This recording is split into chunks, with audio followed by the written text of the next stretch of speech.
Welcome to my YouTube channel. पिछले video में अगर देखे होंगे तो नेशनलिज्म इन यूरोप पार्ट 1 हम लोगों ने किया था। आज हम लोग नेशनलिज्म इन यूरोप पार्ट 2 करते हैं। तो हम लोग इस पार्ट में क्या डिस्कस करेंगे? सबसे पहले हम लोग डिस्कस करेंगे नेपोलियन के बारे में। पिछले में हम लोगों ने डिस्कस किया था फ्रेंच रेवोल्यूशन कहाँ से आया, उसके क्या इम्पैक्ट हुए। तो आज हम लोग बात करेंगे नेपोलियन के बारे में। अब नेपोलियन के बारे में आया है तो दूसरी चीज जो है नेपोलियन ने क्या काम किया ये इस पे डिस्कशंस करने हैं। तो दैट इज सिविल कोड। और तीसरा जो तुम्हारे दिमाग में हमेशा कंफ्यूज करते रहता होगा कि ये स्टेट क्या है, नेशंस क्या है, नेशन स्टेट क्या है, तो ये तीनों चीज आज हम लोग क्लियर कर लेंगे। तो एक चचा ने बताया था कि every day of your life is a page of history. मतलब ना कि जिंदगी में तुम कुछ ना करोगे ना तो तुम ही हिस्ट्री बन जाओगे। तो इसलिए अच्छे से पढ़ाई लिखाई करो और मेरे चैनल देखते रहो। तो नेपोलियन बोनापार्ट के बारे में बात करते हैं। नेपोलियन को जो है चाइल्ड ऑफ फ्रेंच रेवोल्यूशन कहा जाता। अब ये क्या है ना कि चाइल्ड ऑफ फ्रेंच रेवोल्यूशन का मतलब क्या है, देखो is called as the child of French revolution क्योंकि फ्रेंच रेवोल्यूशन हुआ 1789 में, उसके बाद 1799 में इसके पावर जो है इम्पैक्ट हुए। तो इसलिए नेपोलियन को जो है चाइल्ड ऑफ फ्रेंच रेवोल्यूशन कहा गया। ठीक है, इसका जन्म जो है 15 अगस्त 1769 को हुआ और मिलिट्री एकेडमी जो है 1779 में ज्वाइन कर लिया। मतलब 10 साल की उम्र में इसने मिलिट्री एकेडमी ज्वाइन कर लिया। इसका मतलब सीधे से ऐसे समझो कि मान लो तुम्हारी उम्र है और तुम एनडीए में चले जाते हो या सैनिक स्कूल में एडमिशन करा लेते हो, बस ऐसा ही कुछ था। और फिर नेपोलियन जो है एक लड़ाई हुई, वहां का हीरो रहा। ठीक है, उसने ऑस्ट्रिया को, फ्रांस ने जब अटैक किया तो नेपोलियन वहां का कमांडर बना। तो इस तरह से वो जो है हीरो बनता गया। नेपोलियन 1797 में जो है फ्रांस लौटा और देश का सबसे उभरता सितारा था। मतलब नेपोलियन के जो कह सकते हो ना कि मतलब ऐसी स्थिति एकदम चकाचक हो गई, सलमान खान टाइप की उसको आइडेंटिटी मिलने लगी। और 1799 में नेपोलियन जो है फर्स्ट काउंसिल्स में बना और कुछ ही दिनों में मिलिट्री डिक्टेटरशिप उसके जो कंट्रोल में हो गई। ठीक है, धीरे धीरे जो है 1815 हालांकि स्थिति जो है बहुत हमेशा एक जैसे नहीं रहती है। 1815 में जो है नेपोलियन वाटरलू में हरा दिया गया। ठीक है, और वाटरलू में जो हराने के बाद नेपोलियन की स्थिति क्या हो गई, उसको जेल भेज दिया गया। कहाँ पे देख लो, सेंट हेलेना। और बाद में 1821 में उसकी डेथ हो गई। तो नेपोलियन का इतना ही है, बहुत ज्यादा तुमको जानना नहीं है, बस थोड़े सा नॉलेज के लिए मुझे बता दिया कि नेपोलियन का ये है। मेन जो नेपोलियन का तुम्हारे लिए काम का है कि what is the civil code 1804। 1804 क्या है कि इसने 1804 में सिविल कोड लाए थे। तो इसीलिए जो है तुमको ये ध्यान रखना है कि व्हाट इज सिविल कोड, है ना। तो चलो, सबसे पहला चीज जो है इसने क्या किया, it did away all privileges based on birth. मतलब क्या हो गया कि इसने कहा कि जो जन्म के आधार पे प्रिविलेजेस मिलते हैं। मतलब क्या हो रहा है, जन्म के आधार पे प्रिविलेजेस का मतलब ये समझो कि मान लो राजा का बेटा राजा होगा, इसने कहा कि भैया राजा का बेटा अब राजा नहीं होने वाला है, राजा वही होगा जो हकदार होगा। ठीक है ना। फिर दूसरा देखो, it established equality before law. मतलब क्या हुआ कि कानून के समान जो है, कानून के सामने सब बराबर है, कोई अपने आप को रजनीकांत नहीं समझेगा। ठीक है। नेक्स्ट है, it secured the right of property. इसका क्या मतलब हो गया कि राइट ऑफ प्रॉपर्टी, लोगों को मतलब जो है अधिकार मिल गए, संपत्ति है, आप खरीद सकते हो, बेच सकते हो।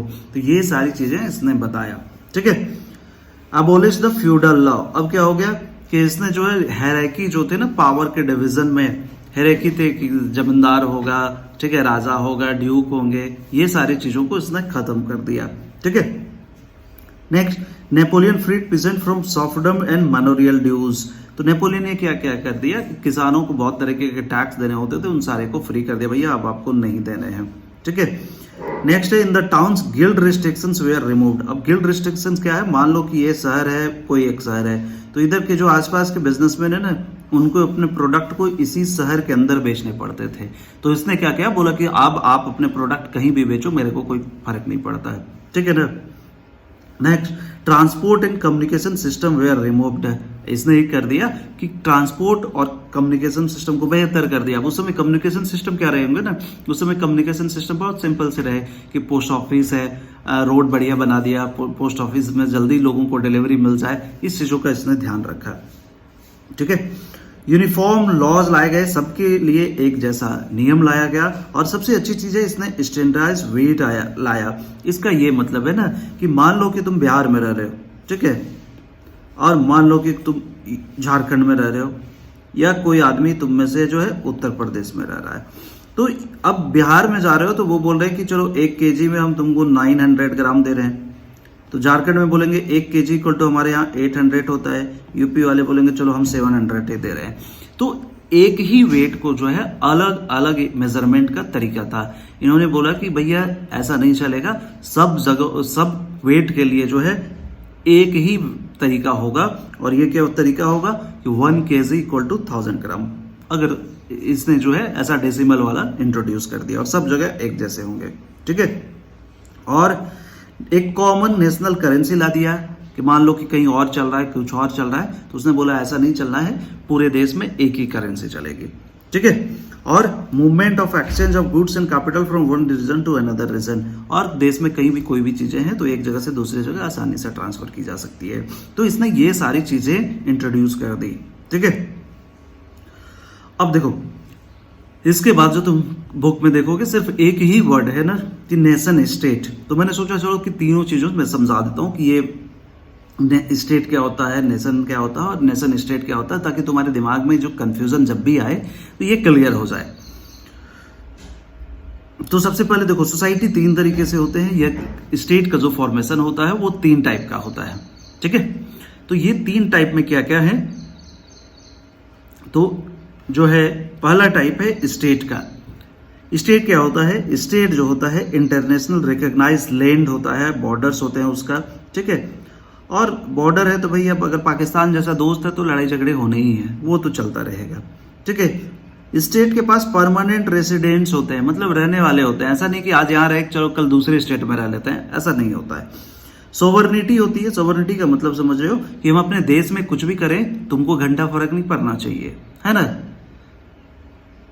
Next, organise economic activities and regulate foreign and domestic trade, मतलब क्या होगा कि पैसा कुछ भी हो कैसे भी कमाए, तुम कौन होते हो देखने वाले हो, तो ये सारी चीजें अपना करते हैं।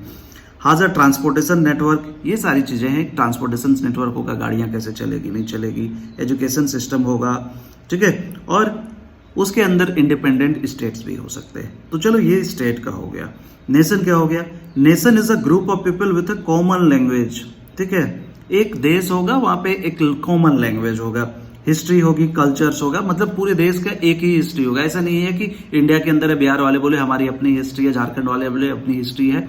ठीक है, ज्योग्राफी, टेरिटरी जो भी होगा। State is an associate of people characterised by normal institution by government including laws, permanent, ये चलो देख लो यहाँ पे चीजें होती है। नेशन स्टेट क्या है, when a nation of people has an independent state of their own it is often called, देखो जब एक नेशन के लोगों के पास एक इंडिपेंडेंट स्टेट होता है, इसका मतलब यहाँ पे देखो नेशन में क्या है ना कि उसके पास एक कंट्री हो भी सकती है, मतलब फिजिकल नहीं भी हो सकती है। जैसे एग्जांपल देख लो ना कि Kurd are a nation without a state, but France, Germany and Japan are example of nation state.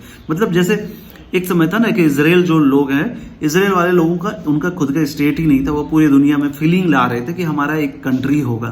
ठीक है, एक समय में तो जब उन्होंने एक जगह जमा किया तो दुनिया में जितने भी ज्यूज थे वो एक जगह में जमा हो गए, और उन्होंने जो है वो नेशन स्टेट का कंसेप्ट बना लिया।